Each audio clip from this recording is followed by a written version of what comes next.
Party हो रही है।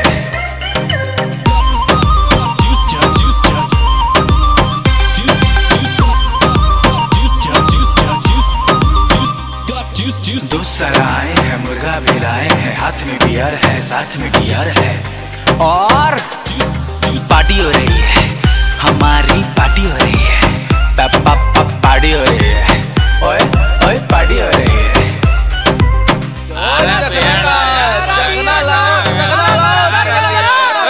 अबे हल्ला क्या कर रहे हो बे? मुर्गा बनाए थे, झाल हो गया, देखने में पारू को बवाल हो गया, नजर मेरी उस पे ही टिक गई, तब तक पढ़ाई मेरी ठीक गई। नीचे का हिस्सा जल गया, ऊपर का मुर्गा गल गया, इसीलिए सब खिसियाए हैं, मुंह कोनवा में बैठ के फुलाए हैं। हम तो पिकटूल हैं, गोटा मेरा फूल है। अबे बाकी सब लड़कियां रो क्या रही है बे? पार्टी हो रही है, पार्टी हो रही है, हमारी पार्टी हो रही है, पार्टी हो रही है,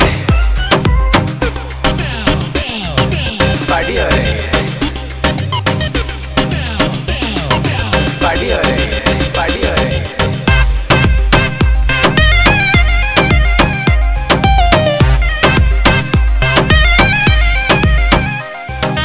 दूर यहाँ से मार्केट है, पीने का मन सिगरेट है, चखना भी सारा खत्म है, खाली पड़ा सब प्लेट है। का कहे कितना दुख है, बड़ी जोर से लगा भूख है, खुश है पर थोड़ा गम है, पीने के लिए नरम है।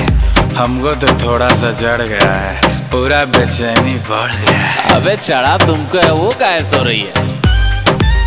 पार्टी हो रही है, पार्टी हो रही है, पार्टी हो रही है, पार्टी हो रही है।